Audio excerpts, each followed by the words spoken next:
Today on Great Owls TV, I'm delighted to welcome Vishal Harnal, a general partner at 500 Startups. 500 Startups is a global early-stage venture capital firm. Headquartered in Silicon Valley, 500 Startups has invested in over 2,000 companies across 60 countries. Vishal is based in Singapore, where he leads investments across Southeast Asia. In the past 3 years, 500 Durians, its dedicated fund to Southeast Asia, has invested in more than 160 companies, including flagships like Grab, Carousel, and Bukalapak. Welcome to Great Owls TV, Vishal. Delighted to have you. Thanks for having me, Olga. When you invest, do you follow a checklist? And if you do, what's top priority on your checklist? When an entrepreneur applies for funding to us or comes with us with a pitch deck, we usually ask them to start by filling out a form that we have that collects some basic information on the company. That's on your website. That's on our website. And based on the information that we have from the founder, we then score the company on a number of criteria that we have. What would those be? For example, the first is on the founder and the team. The second is on the market size. The third is on the growth and traction. The fourth is on the business model and whether we've seen it proven elsewhere. The fifth is on the valuation and whether the company is actually worth what they're saying that they're worth. And when we look at these 5 factors, we look at evidence either proving or disproving it.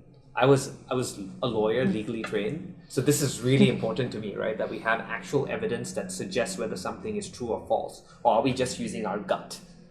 And the idea that we want to go is we want to move away from the gut and start saying, okay, my gut feels this way because, and start getting evidence to prove or disprove that. We also collect evidence from these factors based on our very global investment pool.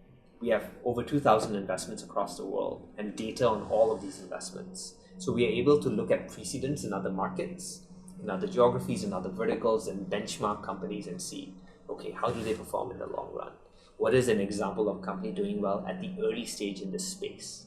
And we sort of get evidence again to support, prove or disprove these factors. The most important factor for us is the founder. That's what I always particularly interested about. It's always the most important factor, the founder, but yet I don't think there is a checklist for a founder, or is there? We have, even within this checklist, there are sub-points that we have that we check and look into. But the truth is, what you're really trying to figure out about this person is a number of things. The first is, does a person have integrity? Because integrity is going to drive businesses in the long run.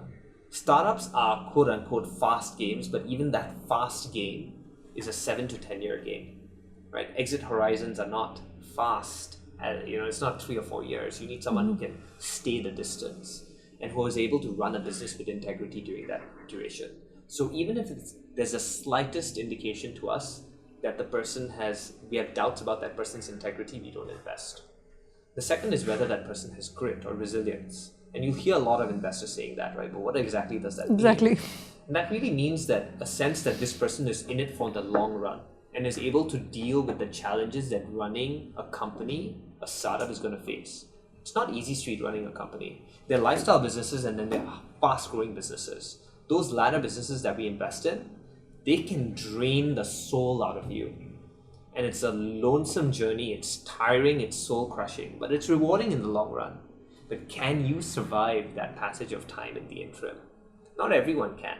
So we look for indicators of success or failure along those lines, and they're hard to come by.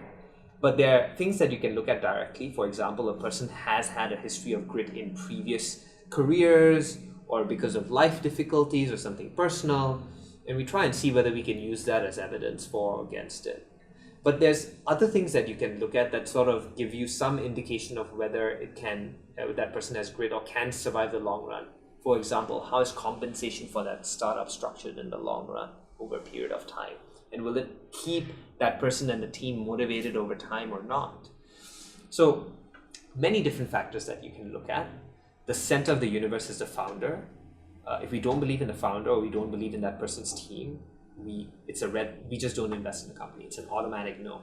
So the business can have great traction, can be doing phenomenally well for itself, but if we don't believe in the person, we don't invest in the company. Interesting. You've invested in over 160 or even 200 companies as of now. What are some of the what's in common in the successful founders? The first is that these founders are visionary. I think that the way that they describe the problem that they're solving is almost in a philosophical way. It's a big question. It's not, I am allowing, for example, for a company like Grab, I'm allowing a person to get from his office to his house with an application, which is what perhaps 90% of Grab users, if not more, do, right? They're solving transportation problems in major metropolises in Southeast Asia, or they're enabling people to make better use of their time, freeing up their time that they would otherwise use booking taxis, or alternatively, they're giving people a source of income that they otherwise may not have access to, enabling anyone to become more economically independent. So defining and describing the problem that you're solving in a much bigger way allows you to tackle a much bigger problem and inspire a lot more people to come behind you and succeed. The second characteristic of founders who've been immensely successful is that they are obsessed with the problem that they want to solve. They eat, sleep, live this problem on a daily basis. It consumes them. It's all they think about. Whether that's healthy or not, I don't know. But these people really, really, really care about the problem that they're solving. It's not something that they think about from 9 to 5 and then switch off and they go and do something else. It just absorbs them completely. I think that's a second factor that we see.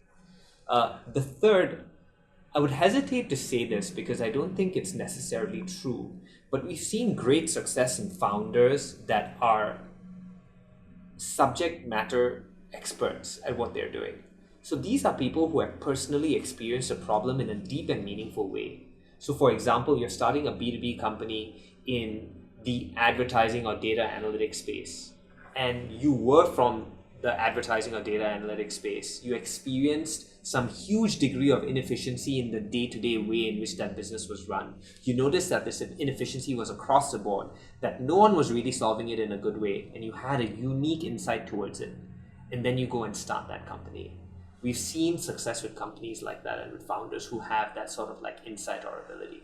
What are some of the unique trends in Southeast Asia that we should watch out for? The profile of the founder in Southeast Asia is not just, the university or college dropout. You now have a lot more mid-career professionals who are moving out of comfortable jobs while at their zenith, or while, these are successful people who have very promising careers ahead of themselves, or subject matter experts in certain fields and saying, you know what, I'm going to take a go at entrepreneurship. I'm going to start a company.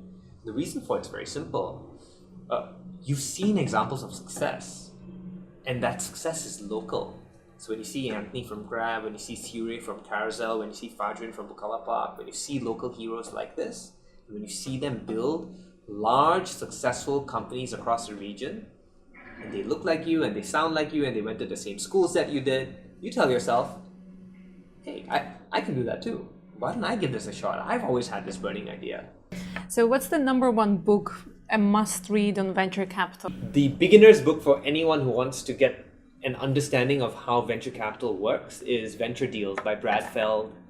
That book is phenomenal. I think that it gives you a very easy to read introduction into how venture works, what term sheets are like, and it's written from the perspective of both a VC as well as an entrepreneur. So even if you're an entrepreneur and you want to sort of like demystify this world of VCs when you're going to fundraise, it's a great read. And for people looking to even become angel investors, or perhaps even break into VC, it gives you an understanding of some very, very basic concepts in venture. So I'd highly recommend Venture Deals as one book. If there was a second book, I'd say that there's a book called The Business of Venture Capital. I'm trying to remember the name of the author. That gives you a good introduction into the business of venture, which is how are funds run, how do they work, how do they raise capital, whom do they raise capital from, and then on the investment decision-making process side as well, how different firms make decisions. Are they usually collaborative decisions or unanimous decisions or not? I think that's a useful book as well. On a personal side, what's the one book that has impacted you the most? I'd say my favorite book, to which I return to time and time again, is Marcus Aurelius's Meditations. I read it once a year, every year. Do you? And I've done it for the last 10 years. I try in any small way possible to integrate some of the lessons from that book into my life. Thanks a lot, Vishal. It was great to have you on Great Owls TV. Thank you for watching. Subscribe to know when the next episode is up.